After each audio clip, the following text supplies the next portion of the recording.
Hi, how are you? I'm Dr. Sandra Lee, aka Dr. Pimple Popper, and welcome to my home. I thought I'd show you around. You never know what's gonna pop up.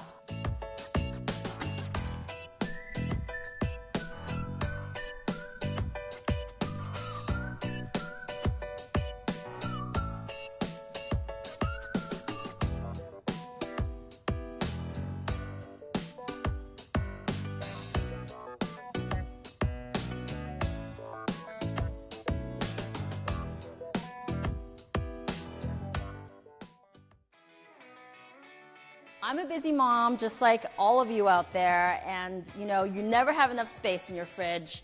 I cleaned it up for you, but it still is a little bit crazy. I try to keep a lot of fruit in here. We have a lot of waters and juices and things for people to snack on, hopefully in a healthy way. I also have a shelf dedicated to dermatology. We keep a lot of our injectables and things like that here because sometimes my friends come over for a bottle of wine and they'd maybe like to have a little something to pretty themselves up at the same time. And I actually like to put a lot of my things in the fridge. I don't know if this is weird, but I have my fingers hurt from doing surgery, so I have like this massager that I get to massage my finger, and I like it when they're nice and cold.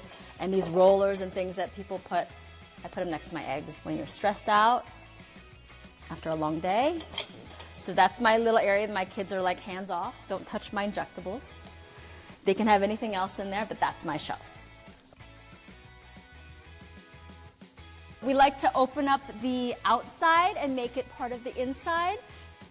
Of course, I have homage to my Chinese ancestry. I got my lazy Susan because that's the way I grew up, passing food around the table like that. My husband and I are both dermatologists, so we have a lot of like artwork that incorporates this. Kind of create little works of art with that. So I'd like to show you our pantry. This is where all the snacks are kept for my kids when they come home from school. I'm a big chips person. I'm not as much of a sweet person. I always say in my next life I want to come back as a professional chip eater or chip taster. And I got really addicted to mukbangs, embarrassingly so. And it caused me to buy a lot of ramen that I probably have more ramen to live off of for 3 years or more. I'm gonna have a ramen party one of these days, and people are gonna have to try out some of these super hot ramens because they're gonna hurt me, I'm sure.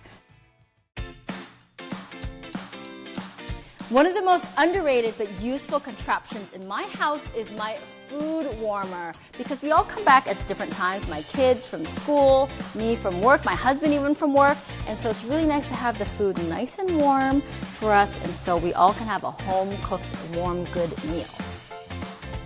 So one of my hacks here at home is bringing surgical gloves home. I like to use these when I prep things at home, like I am prepping this ground turkey meat, because these things are icky on my hands, and I wear the same ones that I use at the office, and this is how I go and I prep my food. See, I cringe more at that than I do with like surgery.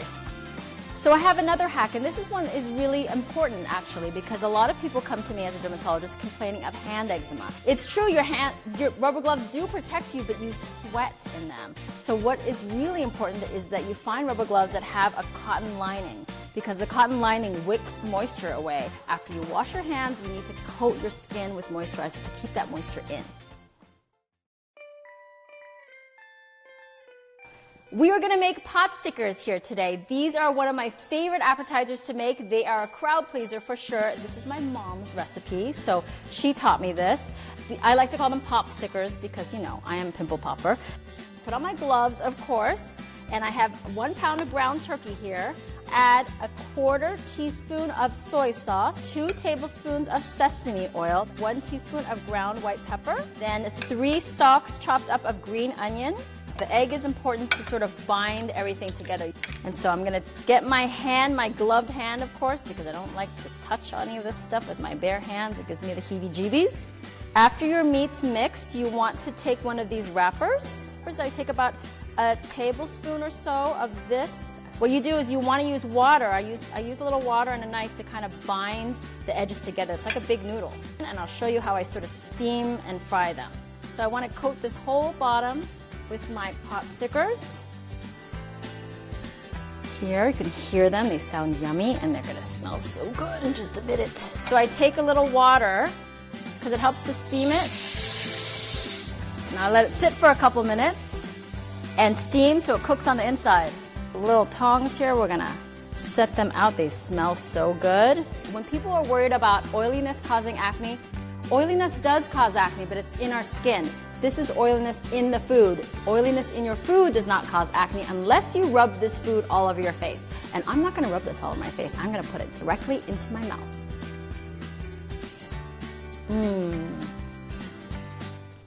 Yummy.